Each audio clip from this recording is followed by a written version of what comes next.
School After Hours podcast, where we talk about all things related to out of school time programming and education. I am your host, Jay Lee, and today we're talking about one of the most overlooked parts of youth programming: closure. Not just ending the program, not just saying goodbye, but intentionally capturing the experience while it's still fresh. Because here's the truth: if you wait until summer to reflect on what happened, you will forget the moments that mattered most. And even more importantly, if you don't collect student feedback, stories, and data before the last day of school or the last day of programming, you lose one of the biggest opportunities to prove your program's impact. So today we're going to be talking about student reflections, testimonials, and showcases, what data to collect before the last day, and how to turn moments into stories you can actually use. Let's go ahead and get into it. Now, one mistake a lot of programs make is treating the last week like cleanup week. But the last few days are actually some of the most important days of the entire program. Why? Because students are finally able to reflect on what they learned, what they enjoyed, what challenged them, what relationships mattered, and how the program impacted them. This is also the moment where students are often most emotional and honest. And those reflections, those are the ones that are important. Those are the stories funders, schools, families, and future parents need to hear. So instead of rushing through closure, slow down and intentionally capture it. Now let's go ahead and get into student reflections and testimonials. To do this, you do not need a giant production setup to collect meaningful student reflections. You just need a structure. Here's a few easy ways to do it. Write reflection prompts. Some of those reflection prompts could be: what was your favorite moment for this year? What's something new you learned? What challenged you the most this year? What advice would you give next year's students? Or what's one word that can describe your experience? Now, if you have smaller children and you want them to participate in something like this, you can make it very simple. You can narrow it down to these 3 things: I learned, I liked, and I wish. Now, you can also collect video testimonies. Those are very powerful. You can use those for your social medias. You can use those for different campaigns. You can use those for future advertisement videos that you want to make. These are very powerful, and it's always good to have these on hand. So you can set up a simple recording station where kids can sit and be comfortable. Ask students, what did this program mean to you? What was your favorite project? And last but not least, how did this program help you? Keep it short. 30 seconds to a minute is enough. Another great thing to do while closing out the year is have a showcase, a celebration event, so kids can show the work that they've been doing. Don't just tell people what students did. Give them a chance to see it in action. Some of the ways that can be done is through a gallery walk during your showcase, doing student-led projects, performances that can take place, and then you can also host a family fun event night. The key is helping students become the storytellers, because student voice is always more powerful than program marketing. And here's a sidebar: as you're putting this showcase together, make a task list so you know exactly what needs to be done. It helps you stay organized and shows you which tasks you can delegate to your staff, so you're not handling all the logistics by yourself. Now, let's talk about data. And I know sometimes people hear data and immediately think spreadsheets and stress. I completely get it. But data collection does not have to be complicated. Your goal is simple: collect enough information to understand the impact and improve the program. Here are the key things you should collect before the last day of programming: attendance data, student and family surveys, and staff observations. Staff observations are not what you think, but I'll give you more context when we get down to that part. So let's start with attendance. When you look at attendance data, look for consistencies, patterns, drop-off points, and high attendance activities. This helps you identify what students were really into and what they enjoyed. Next, you want to think about the structure of your student and family surveys.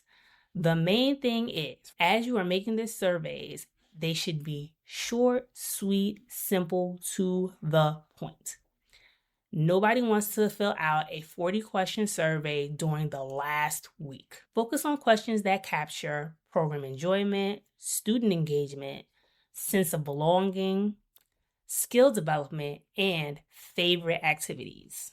And that one will come in handy the most because you know what you could recycle for the following year and also what you need to put aside and replace. And since families notice growth differently than staff do, their feedback surveys should ask questions like, did your child enjoy the program? Did you notice any changes or growth in your child after they started participating with us?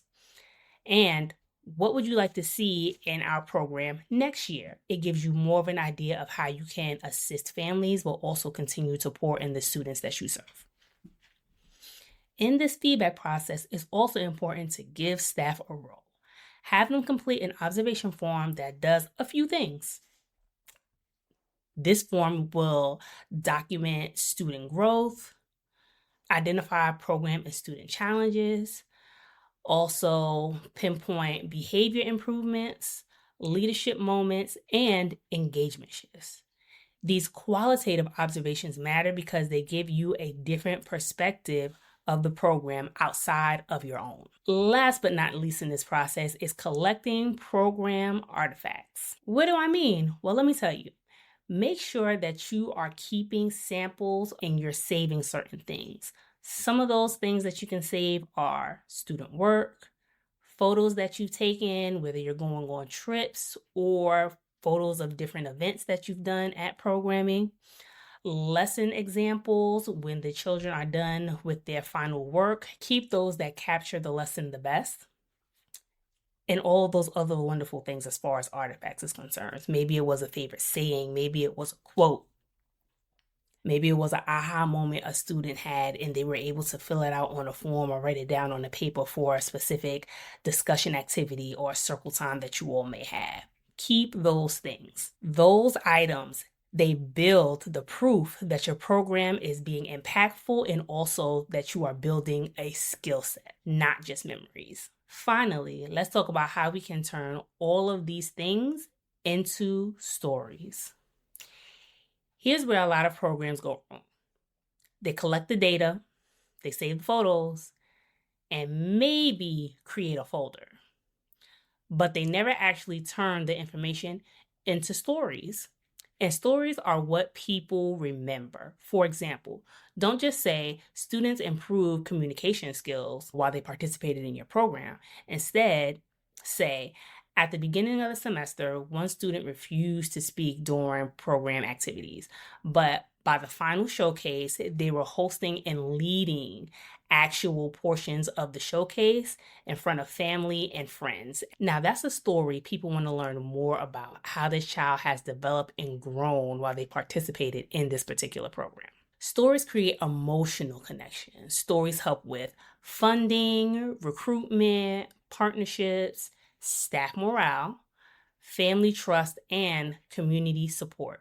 So as you collect reflections and data, ask yourself, what moments represent the transformation we wanted students to experience? Capture those moments, write them down, and save them. In closing, as you wrap up your program, remember, closure is not the end. It's documentation, it's reflection, it's storytelling, and it's preparation for what's next.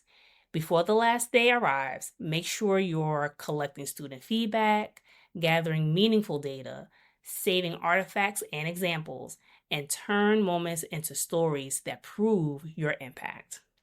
Because the programs that grow are the programs that can clearly communicate what changed. Thanks for listening, and make sure that you sign up for our newsletter so you can download the Impact Report workbook that covers the information we'll be discussing in this series. I'll see you all in next week's episode where we'll talk about staff debriefing, retention, and building a strong team for next year. Well, everyone, that brings us to the end of our show. If you liked what you heard and you enjoyed our conversation, make sure that you're following us on YouTube, but also hit that like button so we know what you are enjoying. You can also find us on other podcast platforms like Apple Podcasts, Spotify, and Google Podcasts if you want to listen to our audio version as well. To get more behind the scenes stuff, make sure that you're following us on our social media accounts, Instagram and Facebook at School After Hours. Well, that's all I have for today.